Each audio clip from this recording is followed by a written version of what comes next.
প্রিয় দর্শক, YouTube channel ও Facebook page থেকে আমি আব্দুল মতিন, আদর্শ গ্রাম, কৃষি ও মুরগির খামার, হাটাজারি, চট্টগ্রাম।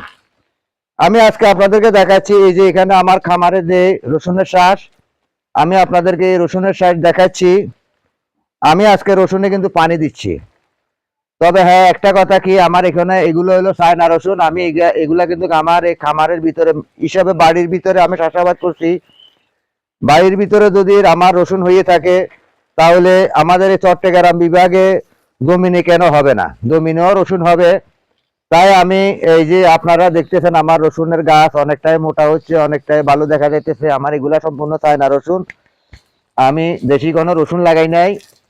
আমার এখানে হলো চায়না রসুন। এই চায়না রসুনের শ্বাস কিন্তু আমি আমি হিসাব করছি বাংলাদেশের কোথাও এই রসুনের শ্বাস করে নাই। তাই আমি রসুনের শ্বাস করি, আপনাদেরকে দেখাচ্ছি যে আসলে আমাদের এই বাংলাদেশে রসুনের শ্বাস হয় কি না। চায়না রসুনের শ্বাস, আমাদের দেশীয় জাতের রসুন, এগুলা কিন্তু চাষাবাদ হচ্ছে। এগুলা আমি দেখতেছি উত্তরবঙ্গে, পাবনা কিংবা নাটোরের বিভিন্ন ডিস্ট্রিক্টে রসুনের শ্বাস হচ্ছে, কিন্তু আমাদের এখানে চট্টগ্রাম বিভাগে কোনো রসুনের শ্বাস আমি দেখি না।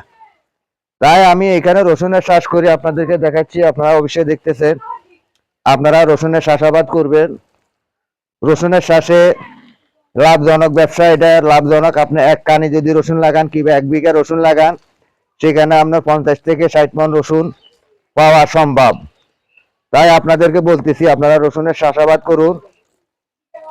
রসুনের চাষাবাদ করি আপনারা স্বাবলম্বী হন এবং কি আপনারা আয় উন্নতির পথে যান, সেই প্রত্যাশা রেখে আমি আব্দুল মতিন ইউটিউব চ্যানেল ও ফেসবুক পেজ থেকে বিদায় নিচ্ছি। আসসালামু আলাইকুম।